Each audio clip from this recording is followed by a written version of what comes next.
Alors les pesticides sont le fruit d'une expansion extraordinaire de la chimie au cours du XXe siècle.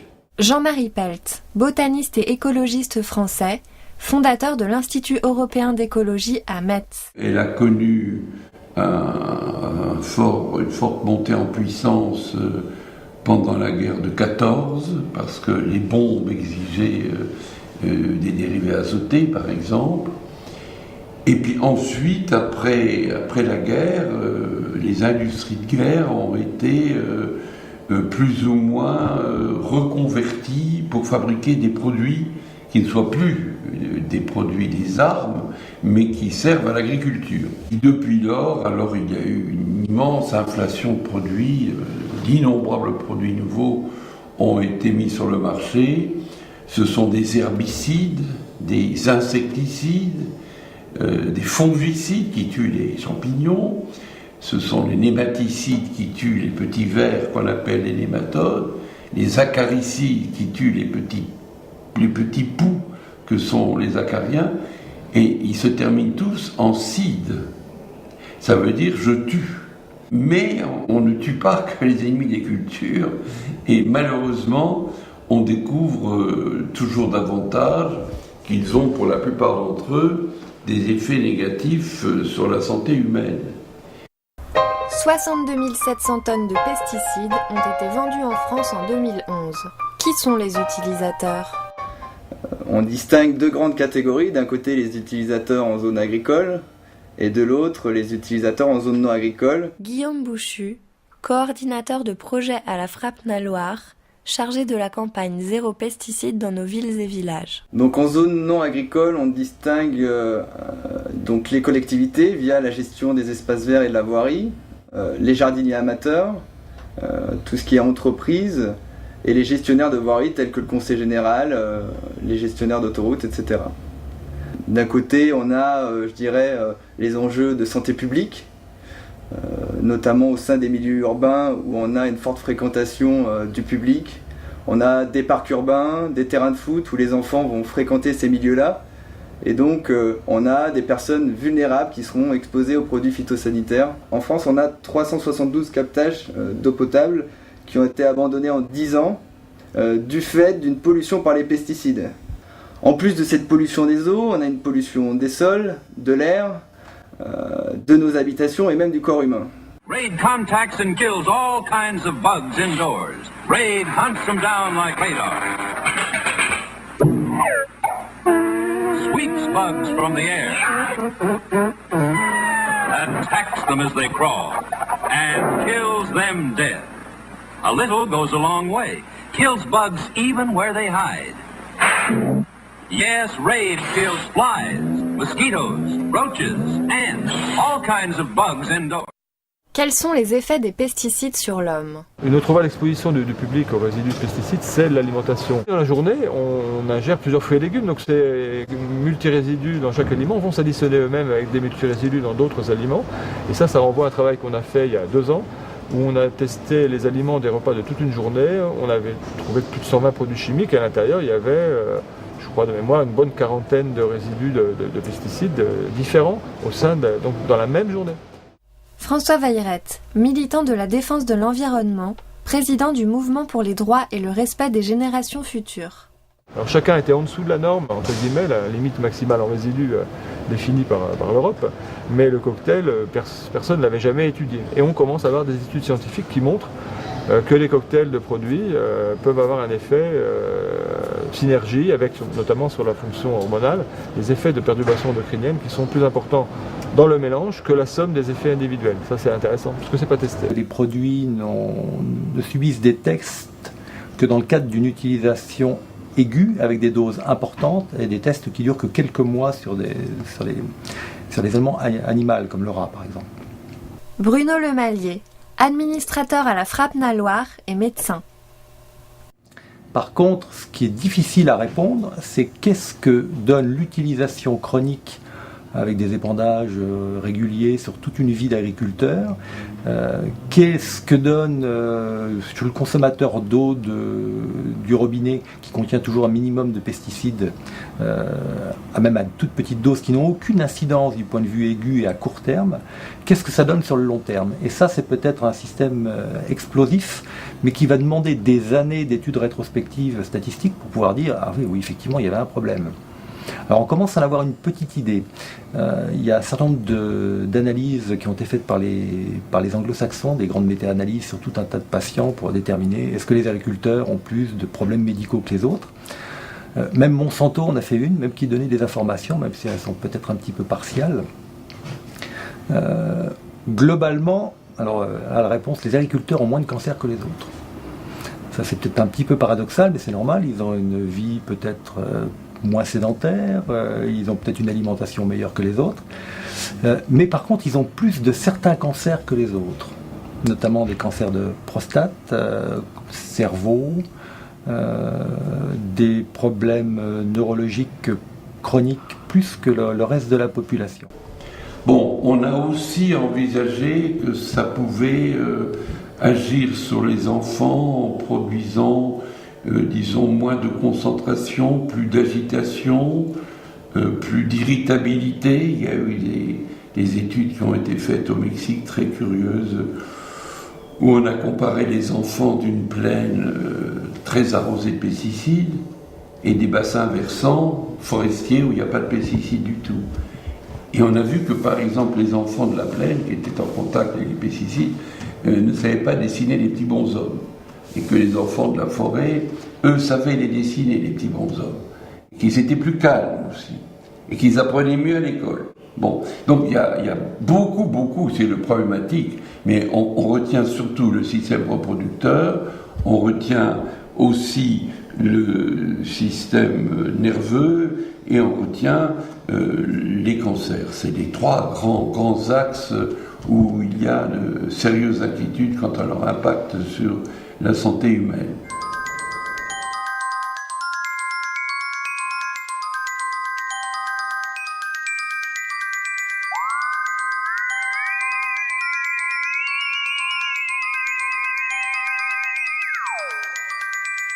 Les effets néfastes sur la faune et la flore. Nous essayons d'agir en faveur de la conservation des espèces, soit communes, soit menacées. Parmi les espèces menacées, certaines espèces de rapaces sont aujourd'hui parmi les espèces les plus fragiles en France, avec des populations qui sont en régression très rapide et parfois menacées de disparition directe. Parmi ces espèces, une espèce emblématique de cette problématique, c'est le milan royal. Sébastien Tessier, directeur de la Ligue de protection des oiseaux de la Loire. Les ornithologues, les naturalistes se sont évidemment très vite alertés de cette situation et ont essayé un petit peu de comprendre les causes de cette disparition très rapide. Et très vite est apparu, parmi les causes principales, pas uniques, mais essentielles, l'utilisation en agriculture de certains produits chimiques utilisés pour la lutte contre le campagnol terrestre notamment, qui s'appelle la bromadiolone, et qui était la cause d'empoisonnement indirect des milans royaux. Parce qu'il faut savoir que les milans royaux sont des grands charognards avant toute chose. Ils se nourrissent beaucoup de cadavres qu'ils vont trouver dans la nature. Et quand en agriculture on utilise effectivement ces produits anticoagulants qui servent donc à lutter contre les proliférations de campagnols, il va y avoir des centaines, des dizaines de campagnols qui vont aller mourir un petit peu partout à l'air libre. Les milans royaux vont les consommer et comme tout prédateur, ils vont concentrer les poisons à l'intérieur de leur organisme et vont se trouver directement menacés à travers effectivement des morts directes ou des oiseaux qui sont effectivement en très très mauvaise santé. Les effets néfastes sur la faune et la flore, c'est que ceux qui tuent les insectes parasites tuent aussi les autres insectes. Donc c'est un abaissement général de la biodiversité. Ces produits, lorsqu'ils sont dans le milieu, vont avoir des impacts négatifs sur, par exemple, les petites fleurs sauvages. Quand on dit herbicide, l'idée, c'est de tuer les mauvaises herbes. Bon, ces mauvaises herbes ont en effet disparu. Lorsqu'au début du siècle dernier, un impressionniste peignait une moisson, il y avait la moisson jaune, et puis il y avait une petite tache rouge pour le coquelicot, une petite tache bleue pour le bleuet, une petite tache violette pour les nielles. Bon, aujourd'hui, l'impressionniste, il peindrait quelque chose qui serait tout jaune. Toutes ces petites plantes ont disparu. Or, ces petites plantes-là, si on est dans une région où il n'y a pas de haies, et où par conséquent elles n'ont pas d'abri, loin des épandages de pesticides, ces petites plantes-là ne sont plus là pour nourrir les abeilles. Et donc les abeilles sont très mal nourries. Or, une étude récente a montré qu'elles ont besoin d'un régime alimentaire diversifié. Et elles ne l'ont pas. C'est aussi un des facteurs qui les affaiblissent.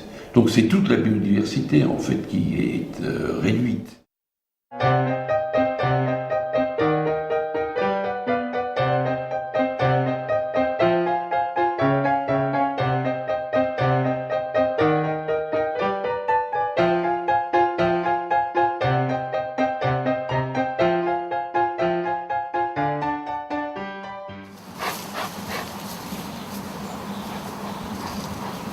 Jean-Louis Perdry, apiculteur amateur, l'un des gestionnaires du rucher école du Forez.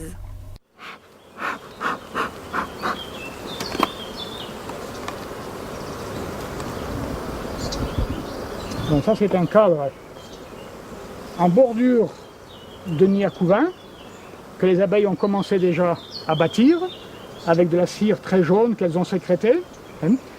Et elles bâtissent des alvéoles dans lesquelles plus tard la reine viendra pondre, où elles mettront leur provision de miel. Actuellement, les reines ont une durée de vie plus courte que ce que l'on trouve dans la littérature apicole. Et ça fait partie d'un des problèmes en apiculture. Autrefois, les reines vivaient, on dit dans la littérature, de 3 à 5 ans. Actuellement, quand une reine arrive à 3 ans, c'est le maximum. Et très souvent, on trouve des reines qui sont plus jeunes, qui sont déjà déficientes, qui pondent moins bien, que les abeilles veulent renouveler. Et cela fait partie des problèmes que l'on rencontre actuellement en apiculture. Problèmes de même nature que les pertes hivernales, que l'on a de façon récurrente maintenant. Si autrefois 10% de pertes hivernales, c'était normal. Actuellement, c'est souvent 20% dans le meilleur des cas et jusqu'à 50%.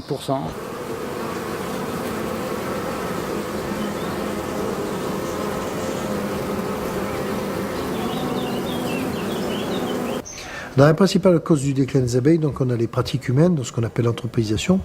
Donc c'est la marque de l'homme un petit peu sur la planète. Et là, on pense essentiellement à l'urbanisation, la fragmentation de l'habitat, donc des différents habitats pour les différents pollinisateurs, par exemple, et aux différentes abeilles. Donc, on peut penser aussi aux pesticides. Les pesticides ont altéré quasiment tous les écosystèmes sur la planète, et on ne comprendrait pas que les pesticides épargnent les abeilles, par exemple. Luc Belzins, chercheur, responsable du laboratoire de toxicologie environnement à l'Institut national de la recherche agronomique d'Avignon. Unité abeilles et environnement. Et surtout que pour un grand nombre d'entre eux, pour 25% donc des molécules qui sont utilisées, eh bien, ce sont des molécules insecticides donc qui tuent des insectes, et l'abeille est aussi un insecte. Alors jusqu'à présent, donc, le principe qui était commun en toxicologie, c'était que la dose faisait le poison. Donc c'est le principe de Paracels, là, qui était un toxicologue, on va dire une sorte de médecin du XVIe siècle. Et en gros, plus il y avait de poison, et plus c'était toxique. Donc à faible dose, une molécule ne pouvait pas être toxique, mais à forte dose, elle pouvait le devenir. À part que les résultats qu'on a obtenus ces dernières années montrent que le comportement d'un toxique n'est pas tout à fait celui qu'on pouvait attendre. D'abord parce que des solutions diluées de toxiques pouvaient être plus dangereuses que des solutions concentrées. Donc ça aussi, c'est contre-intuitif, parce qu'on s'attendait à ce que plus c'est concentré, plus l'effet est fort.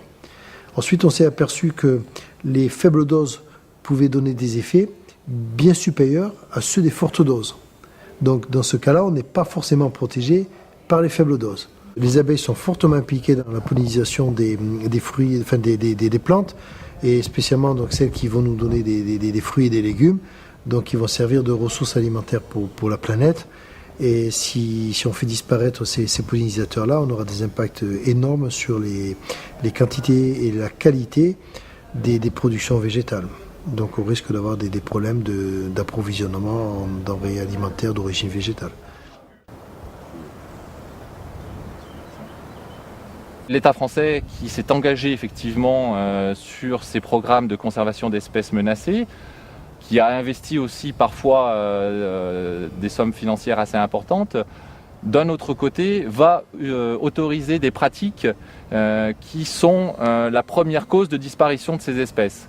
Donc effectivement on a là une espèce de schizophrénie de l'État et on essaye effectivement de pointer cette contradiction.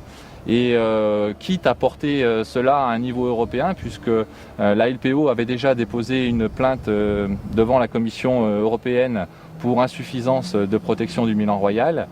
Et au regard de l'évolution réglementaire, on envisage sérieusement effectivement de recommencer effectivement cette procédure auprès de la Commission européenne pour qu'elle contraigne l'État français à respecter ses engagements internationaux de conservation des espèces menacées. On a eu un commencement d'évolution de la législation européenne avec les nouveaux paquets de règlements adoptés en 2009 sur le sujet, avec l'exclusion des produits cancérigènes et mutagènes reprotoxiques certains et probables, c'est-à-dire vraiment ceux pour lesquels il n'y a plus de doute, mais le législateur européen n'a pas été jusqu'à exclure a priori les cancérigènes possibles, ceux pour lesquels on a des effets sur l'animal. Or pourtant, si on voulait vraiment être prudent, à partir du moment où on a vu un certain nombre d'effets sur l'animal pour le cancer, etc., on devrait exclure ça du marché pour pas que l'homme y soit exposé. La même chose pour les perturbateurs endocriniens. Là, le législateur européen a décidé d'exclure les perturbateurs endocriniens, mais en mettant une petite limite, en disant voilà, qui ont un effet néfaste pour l'homme. Et à l'heure actuelle, on n'a toujours pas défini au niveau européen la liste des pesticides perturbateurs endocriniens qui seront à exclure. Et il y a un gros travail des lobbies industriels pour réduire cette liste au strict minimum à 1 ou 2 produits peut-être. Et ça se passe en dehors des yeux du législateur, c'est des groupes de travail, des comités spéciaux d'experts qui vont décider ça, en dehors de tout contrôle démocratique. Et on risque, si les États membres ne tapent pas du poing sur la table, la France devrait le faire, d'avoir une liste extrêmement courte et de voir encore beaucoup de produits perturbateurs endocriniens dans les pesticides sur le marché dans les années qui viennent. Donc vous voyez qu'il y a encore beaucoup de marge d'amélioration pour cette législation. La FRAPNA accompagne les utilisateurs. Ce qu'on propose, c'est d'apporter un soutien à la fois technique et sur le plan de la communication pour accompagner tous ces acteurs dans la réduction progressive de l'utilisation de produits phytosanitaires et atteindre à terme un objectif ambitieux qui est le zéro pesticide dans nos villes et villages. En ville, nous avons donc bien évidemment des techniques alternatives qui existent, telles que les techniques dites mécaniques, thermiques ou encore manuelles, et puis toutes les techniques dites préventives, avec du paillage, des plans de couvre-sol. Et je dirais qu'aujourd'hui, le plus gros frein, ce ne sont pas ces techniques alternatives, mais c'est l'acceptation sociale d'une nouvelle forme d'entretien des espaces verts et de la voirie. Au sein des collectivités, aujourd'hui, on doit réellement modifier le regard que peut avoir le grand public sur cette végétation spontanée qu'on va retrouver au pied des murs, au pied des trottoirs, dans les jointures. Et d'ailleurs, on a longtemps appelé, et on continue à les appeler des mauvaises herbes. Mauvaises, je ne sais pas pourquoi, mais en tout cas, ces herbes aujourd'hui doivent retrouver une certaine place en ville. La notion de propreté en ville doit réellement changer. Est-ce qu'une ville propre, c'est une ville sans déchets, ou c'est une ville sans végétation, sans biodiversité ? La charte Objectif Zéro Pesticide, l'exemple de Roanne. Je suis très heureux d'être à Roanne. Vous savez, je vous l'ai dit tout à l'heure, même si j'ai fait toute ma carrière à Saint-Étienne, qui m'a donné naissance, le premier poste, je l'ai eu à Roanne, j'ai été Rouennais 3 mois. Alors je suis vachement fier parce que pour 3 mois, je me sens un petit peu Rouennais. Tout de suite, j'ai vu qu'il y avait des pissenlits, des véroniques, il y avait des pâquerettes dans les pelouses, et ça m'a fait du coup. Moi, je suis naturaliste. Alors évidemment, moi, je ne sais pas ce que c'est que la nature propre. Raymond Faure, président de la FRAPNA Loire. Pour moi, une nature propre, c'est une nature abiotique. Ce n'est pas la nature. Je ne sais pas ce que c'est non plus les mauvaises herbes, parce que quand on est un peu botaniste, elles ont tout un nom, donc on leur donne leur nom. Alors il y en a qui ont plus que d'autres, on aime plus que d'autres, mais il n'y a pas de mauvaises herbes. Et je crois que sur le plan pédagogique, ce que nous avons entrepris, eh bien, c'est de montrer que la biodiversité, nous à l'époque on disait la nature, maintenant c'est la mode, il faut dire la biodiversité, on va faire tout le monde, la biodiversité. La biodiversité fait partie de notre vie de tous les jours. Et donc ici, cette opération est une opération pédagogique. Et moi je me tourne, et vous l'avez tous dit, je me tourne vers les jardiniers. Parce que c'est eux que les gens regardent, même s'ils passent comme ça dans un petit coup d'œil. Et ce que font les jardiniers dans la ville, on a tendance à les imiter à la maison. Et c'est pour cette raison que l'aspect pédagogique est important.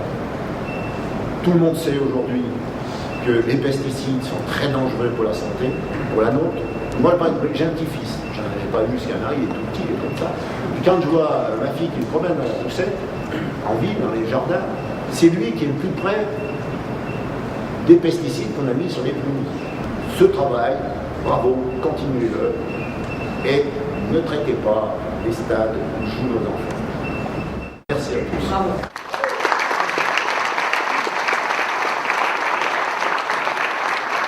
Oui, pour moi aujourd'hui, recevoir à Roanne la FRAPNA pour signer cette charte, cet engagement à tendre vers l'utilisation de zéro pesticide dans la ville est un moment important. Laure Desroches, maire de Roanne. Dans le cadre de la semaine du développement durable, nous avons voulu prendre cet engagement et le médiatiser parce qu'on fait beaucoup de choses en matière de développement durable à l'échelle de la ville, mais on ne le dit pas suffisamment. Donc on souhaite informer les Rouennais de ce que nous faisons. Et si vous voulez, c'est important, le développement durable, souvent on en parle beaucoup. Et à Roanne, on montre que ce n'est pas un slogan, que le temps d'une campagne. On a travaillé avec la FRAPNA de la Loire sur la mise en place d'une démarche zéro pesticide dans nos villes et villages, pour lequel on a fait un appui technique en fait pour les collectivités et en particulier pour les communes qui souhaitaient mettre en place une démarche visant à réduire l'utilisation de leurs produits phytosanitaires, donc de leurs pesticides. Julien Hureau, animateur du réseau des CFPPA horticoles et paysagers de la région Rhône-Alpes. Alors ce qu'on leur propose en fait, c'est de mettre en place un plan de désherbage communal, donc qui est une méthode raisonnée et progressive qui va les accompagner du tout phytosanitaire vers le zéro phytosanitaire sur plusieurs années en passant par différentes étapes. Donc le plan de désherbage communal, en fait, on va sur le terrain, on fait un audit des pratiques de la commune, donc on va voir déjà le matériel, les produits qui sont actuellement utilisés, on regarde un peu le local de stockage, est-ce qu'ils utilisent des équipements de protection individuelle ou pas. Donc ça c'est la première phase. La deuxième phase, on va sur le terrain et puis on classe les différentes zones qui sont entretenues chimiquement. On va voir s'il y a un risque par rapport à la qualité des eaux, c'est-à-dire en fonction du sol, est-ce que si on met un produit phytosanitaire, ça va s'infiltrer ou pas. Ensuite, on regarde l'exigence d'entretien, c'est-à-dire on regarde l'usage des différents espaces. Est-ce qu'on est obligé d'avoir un espace où on a zéro adventice, donc zéro végétation spontanée, ou alors est-ce qu'on va tolérer davantage de végétation sur différents types d'espaces. Une fois qu'on a fait ces objectifs d'entretien, on regarde les préconisations qu'on peut faire en termes de désherbage alternatif. Et donc ensuite, une fois qu'on aura fait le bilan annuel, on verra quels sont les nouveaux objectifs qu'on pourra fixer pour les années futures. À Bourg-en-Bresse, mise en place de la protection biologique intégrée.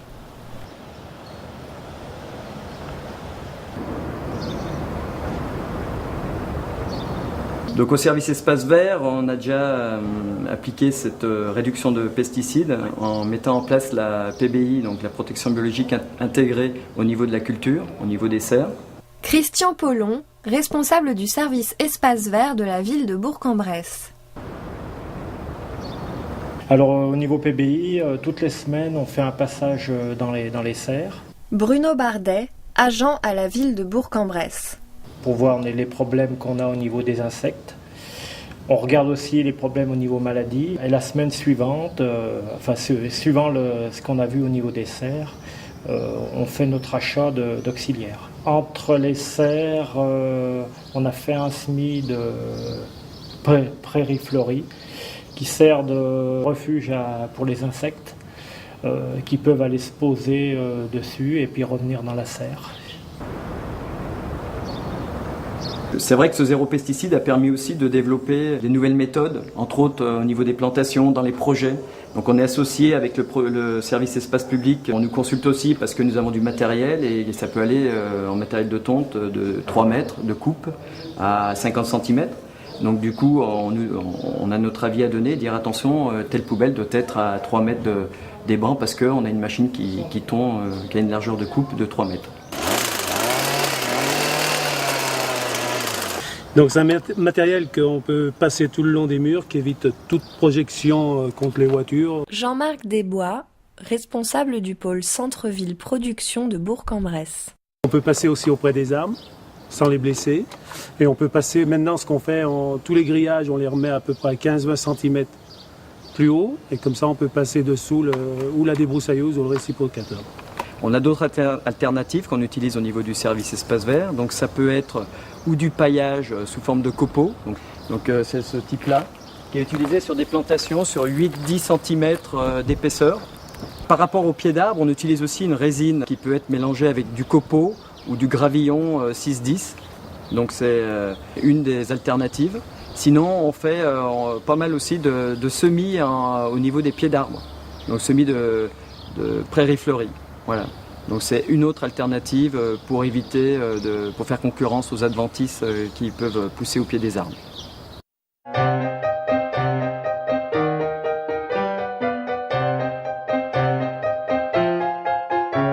Les alternatives en ville.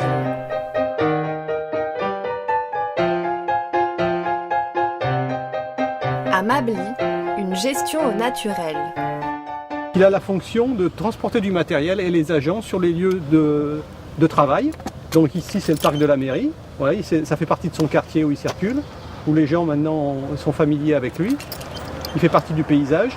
Et donc on l'a choisi, au lieu de prendre une camionnette diesel comme on avait besoin de renouveler. Donc on a réfléchi, on a choisi de prendre un cheval pour travailler sur le quartier, même un peu plus sur la commune. Maintenant il étend son territoire. Bruno Barrican, adjoint au maire de Mably. On lui donne du fourrage qui est même pour une partie récolté sur la commune, puisqu'on a des espaces, donc on fait faire du foin par des paysans, donc il est même nourri par la commune, donc il est presque autosuffisant. Donc voilà, on a un bel exemple. La commune de Mably est une grande commune du département de la Loire, qui fait 3500 hectares. Il y en a un tiers qui fait partie de l'agglomération de Roanne qui est urbanisée. Et donc on a historiquement, de par la présence notamment de Giat Industrie, de l'Arsenal, de nombreux stades sur notre commune. On a 13 stades sur notre commune, ce qui est vraiment énorme et donc qui nécessite un entretien et un personnel très important pour maintenir la qualité des infrastructures. Jusqu'à présent, on fonctionnait, donc, comme beaucoup de communes, avec une nutrition du sol, des plantes du moins, par des engrais chimiques. Et donc là aussi, on a eu cette réflexion menée en étroite collaboration avec les techniciens des services, dont M. Perrin.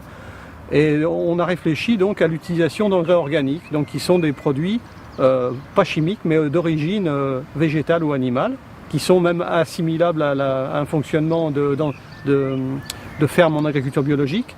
Voilà, donc aujourd'hui, on utilise ces produits pour nourrir les pelouses des stades.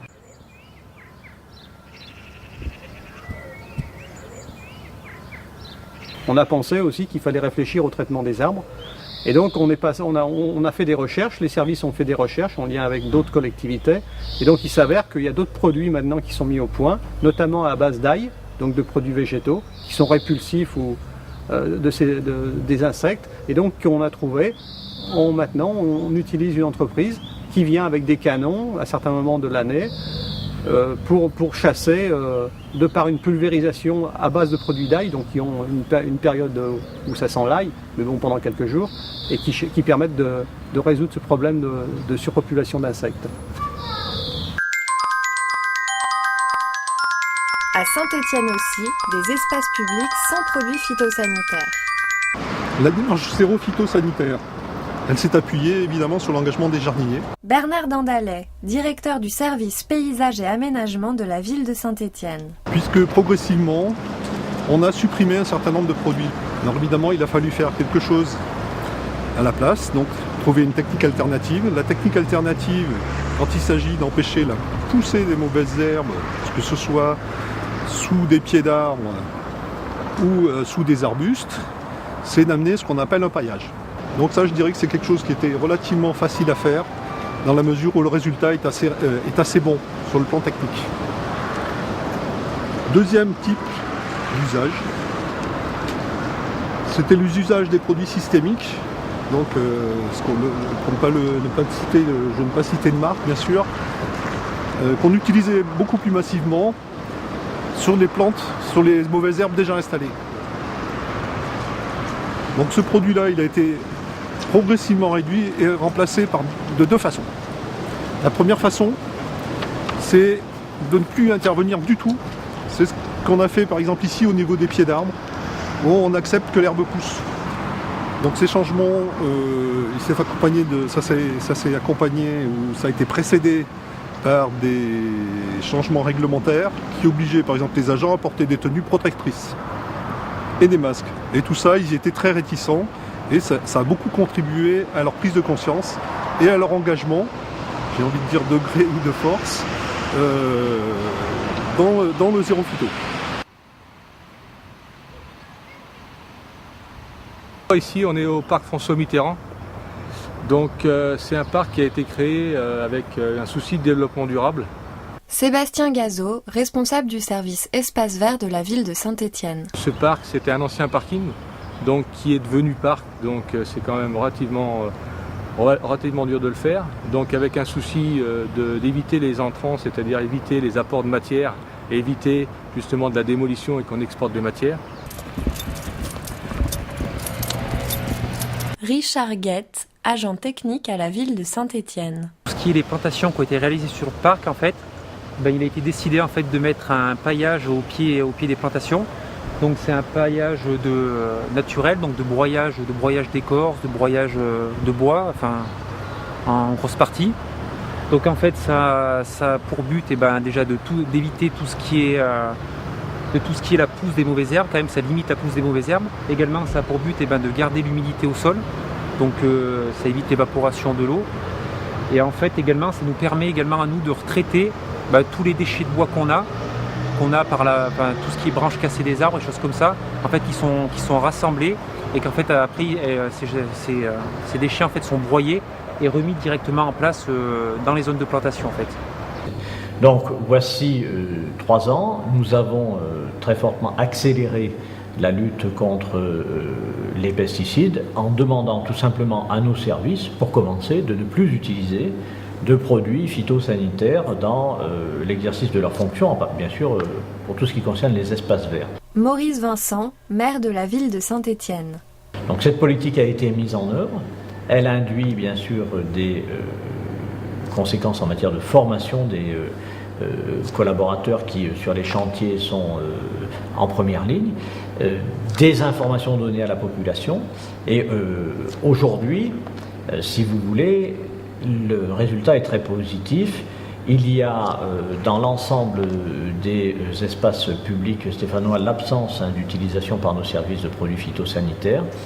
Et le seul point où il nous reste encore à améliorer les choses réside dans les cimetières, où la population a parfois un peu de mal à comprendre qu'on laisse l'herbe pousser dans les allées. C'est surtout dans ces lieux-là qu'il y a une préoccupation. Ailleurs, il y a une évolution de la population qui, à force de nous interroger, comprend qu'on laisse parfois sur les trottoirs un peu plus d'herbe dépassée. Mais c'est surtout dans les cimetières qu'il y a un besoin à la fois de nouvelles compréhension de la population et puis donc de modification de nos pratiques avec un travail qui est là plus long, plus compliqué et qui doit être encore poursuivi. Plan Foix, un cimetière sans pesticides.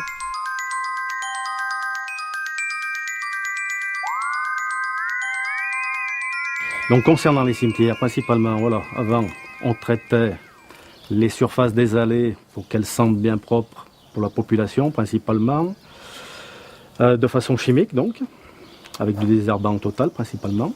Donc on utilisait une fois au printemps en simplifiant quand la végétation commençait à s'installer dans les allées. Et puis éventuellement avant la Toussaint, si on voyait qu'il y avait à nouveau de l'herbe, pareil on remettait un petit peu de désherbant. Donc suite à la signature de cette charte, on est revenu à des principes qu'on peut classer, comment dire, de manuel, tout simplement, avec l'aide d'une sarclette, d'un râteau, voilà. Christian Courbon, agent technique à la commune de Plancfoy. Donc nous, ça nous fait évidemment un peu plus de boulot.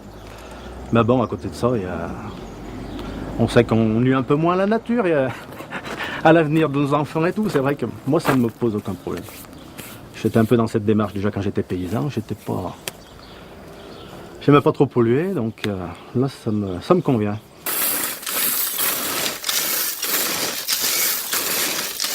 On a eu une sensibilisation assez forte à la dangerosité des produits phytosanitaires qui nous a amené, dès qu'on a été en charge des affaires de la commune, à nous interroger sur cette pratique et à essayer de la modifier.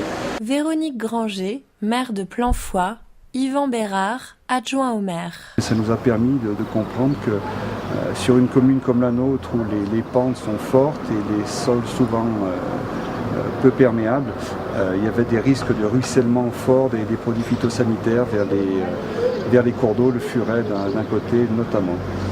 Les avis sont partagés, mitigés. Il y a effectivement le regard des anciens qui pour eux, ils ont l'impression qu'on fait un retour en arrière, c'est-à-dire comme tout ce qui pouvait être il y a quelques années de ça un progrès, d'utiliser des produits pesticides ou d'imposer un éclairage public, etc.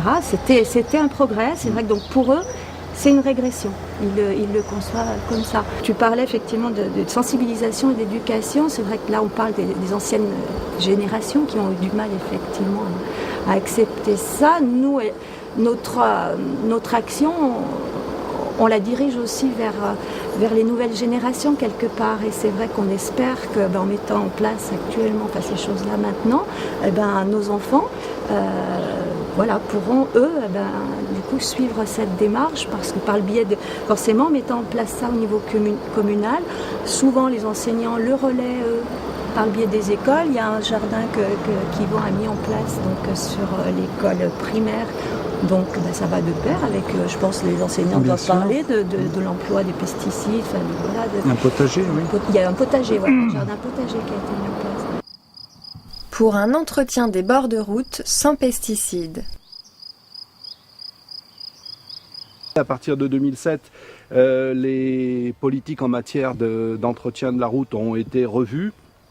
En essayant d'éclairer ces politiques de la nouvelle notion de développement durable. Jean-Louis Lazareski, responsable du service technique départemental Ouest Roannais, Conseil général de la Loire. Depuis 2008, on s'est associé avec la FRAPNA de manière à essayer de qualifier nos espaces verts, c'est-à-dire les talus et les accotements, de manière à ce que notre gestion de la route prennent en compte également le côté écologique et préservation de la biodiversité.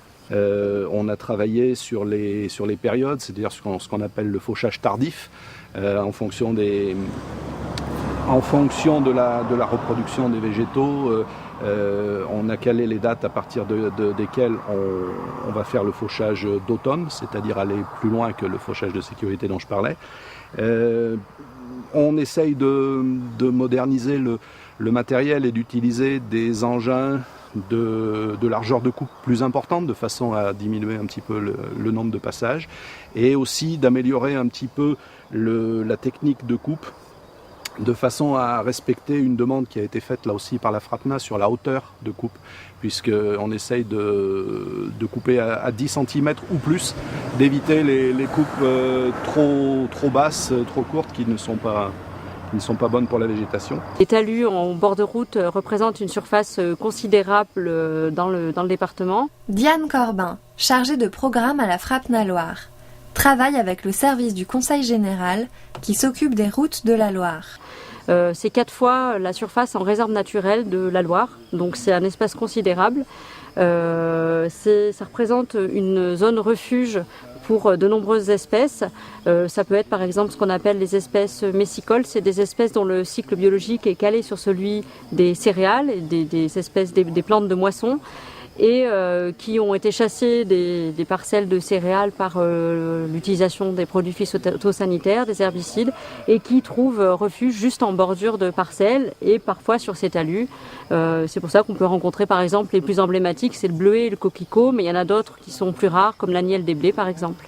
On parcourt le plus souvent en voiture le linéaire des routes le plus possible qu'on peut faire dans la saison, en observant sur le bord des talus et voir si y a une plante qui attire notre regard et qui est une plante qui présente de l'intérêt parce qu'elle est rare, voilà, on est frappé, celui-ci on avait vraiment été frappé par la diversité des couleurs et de la floraison, et on fait une liste de toutes les espèces présentes. On regarde aussi un peu la faune et notamment les insectes pour voir si on peut observer des sauterelles, des papillons, des coléoptères, et donc si c'est un site qui abrite une importante biodiversité.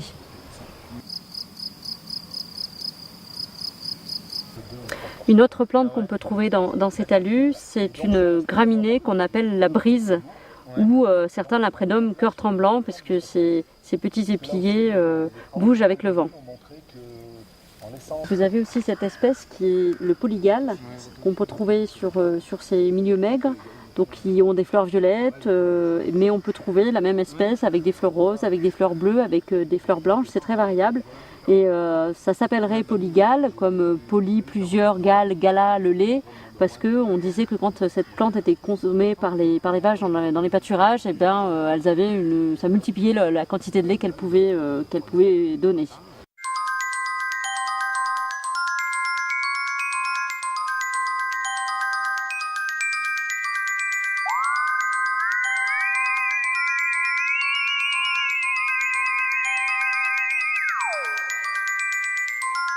Les alternatives au jardin.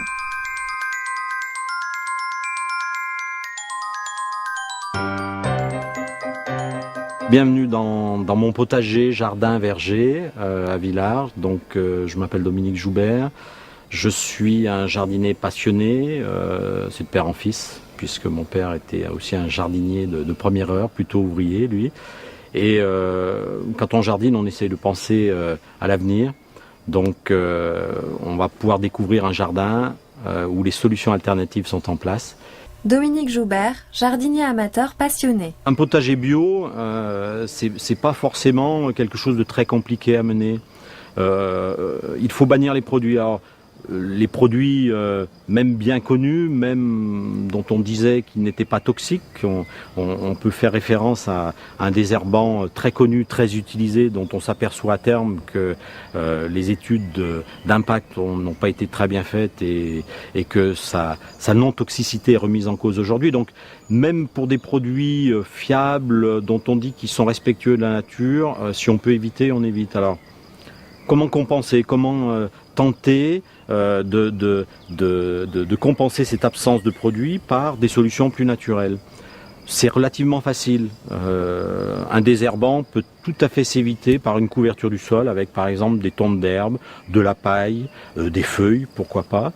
Mais c'est aussi laisser des espaces diversifiés et sauvages pour que les insectes comme les coccinelles, comme les cirques, puissent s'installer, puissent passer l'hiver, puissent être là au premier moment pour défendre nos cultures.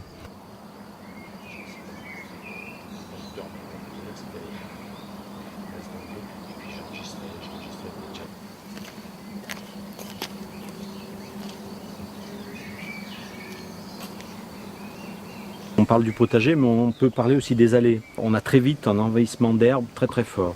Alors avec un peu de bidim, un tissu tissé qui laisse passer l'eau, mais qui empêche les plantes de pousser, et puis recouvert par exemple ici comme sur cet espace avec du gravier, alors c'est du basalte. On a très vite un couvre-sol simple, qu'on n'utilise plus, qu'on ne touche plus. On peut faire un petit coup de désherbant thermique pour enlever les plantes qui poussent. On peut les arracher à la main aussi, il y en a très peu. Et ça évite bien, là, toujours pareil, d'utiliser des produits dont on ne connaît pas les impacts sur les générations futures, ou qu'on connaît trop bien maintenant. Voilà, c'est des aménagements qui prennent un peu de temps, mais qui évitent tout à fait un entretien par la suite et qui évitent surtout l'utilisation de produits toxiques.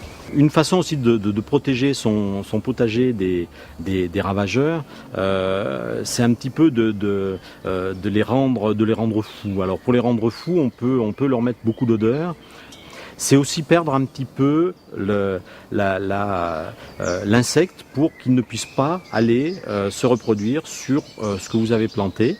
Alors il y a aussi d'autres tactiques. Dans les arbres fruitiers à l'autre bout du jardin, on a les plants de phéromones qui vont tromper le mâle. Le mâle va venir sur la glu qui est aromatisée à la phéromone de la femelle. Il croit trouver une femelle, en fait il trouve un piège mortel pour lui en tout cas, ce qui évite nombre de reproductions. On trouve beaucoup de femelles très isolées qui ne vont pas pondre et du coup l'ensemble des plantes sont beaucoup plus l'ensemble des pommes, des fruits, parce que là c'est des fruitiers, sont beaucoup plus tranquilles, sont pas tachés, sont pas pourris à la fin de la saison. Alors ici on se retrouve au bout du jardin, alors dans l'espace compost. L'espace compost il va accueillir les tontes d'herbe bien sûr, les feuilles, tout ce qui est broyé. Alors il y a des restes de vaisselle compostable aussi, les légumes, alors tout ce qui est déchets de légumes. Très clairement, ça finit au compost chez nous, c'est une fois par jour, on vient vider le petit seau.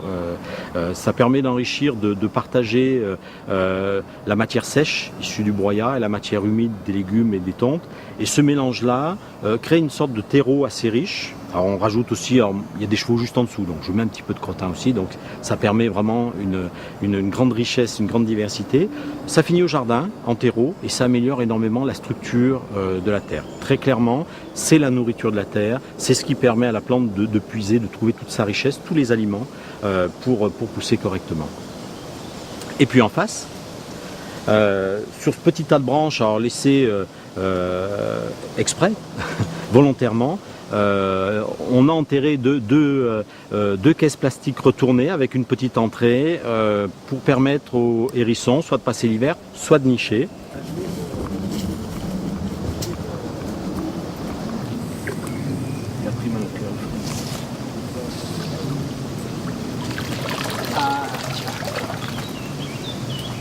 Donc une mare à proximité du jardin, c'est d'abord pour la biodiversité. C'est quelque chose d'assez fantastique qui nous amène plein de bestioles aussi sympathiques les unes que les autres, mais c'est aussi extrêmement égoïste puisqu'on va trouver des prédateurs, alors par exemple la grenouille qui adore les limaces. Très clairement, tous les animaux ont leur place dans cet espace. Si vous ne passez pas de l'insecticide sans arrêt, vous garderez quelques ravageurs, mais vous garderez aussi des prédateurs, parce que les prédateurs, pour exister, il faut qu'ils aient à manger. Un équilibre se créera et vous ramasserez quand même 9 salades sur 10. Oui, la 10e sera peut-être mangée par les limaces, elle sera peut-être dévorée par un campagnol qui coupera la racine, mais quelque part aussi, ce ravageur sera probablement la proie d'un prédateur. On va le remettre à l'eau parce que avec l'eau, hop.